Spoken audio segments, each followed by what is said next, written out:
In the name of Allah, the most merciful, the most compassionate. By the star when it sets, your companion has neither strayed nor is he deluded, nor does he speak out of his desire. This is nothing but a revelation that is conveyed to him, something that a very powerful one has imparted to him, one endowed with immense wisdom. He came forth and stood poised, being on the higher horizon. Then he drew near and hung above suspended, until he was 2 bows' length away or nearer. Then he revealed to Allah's servant whatever he had to reveal. His heart added no untruth to what he saw.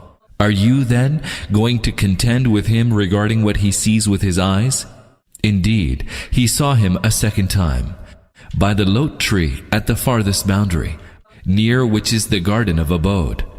This was when the lot tree was covered with that which covered it.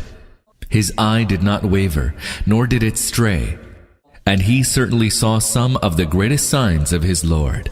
Have you ever thought about Al-Lat and Al-Uzza, and about the third deity, Al-Manat? Shall you have the male issues, and he the female issues? That is indeed an unfair division. These are nothing but names that you and your forefathers have invented, for which Allah has sent down no authority. They are merely following their conjectures and their carnal desires, although guidance has come to them from their Lord. Does man imagine that whatever he wishes for is right for him? To Allah belong both the next world and the present. Numerous are the angels in the heavens, yet their intercession shall be of no avail, except in regard to those whom He grants the leave of intercession and whose plea He is pleased to accept. Those who do not believe in the hereafter give angels the names of females, although they have no knowledge regarding that. They only follow their conjecture, and conjecture can never take the place of truth. So leave alone those who turn away from the remembrance of us and who seek nothing but the life of the world, that being the utmost of their knowledge. Surely your Lord fully knows those who have strayed away from His path, and He also fully knows those who are rightly guided. To Allah alone belongs whatever is in the heavens and whatever is in the earth. He will requite the evildoers for their deeds and bestow a goodly reward on those who have done good, on those who avoid grave sins and shameful deeds, even if they may sometimes stumble into lesser offenses. Surely your Lord is abounding in His forgiveness. Very well is He aware of you, since He produced you from the earth, and while you were still in your mother's wombs, and not yet born. So do not boastfully claim yourselves to be purified. He fully knows those that are truly God-fearing. O Prophet, did you see him who turned away from the path of Allah, who gave a little and then stopped?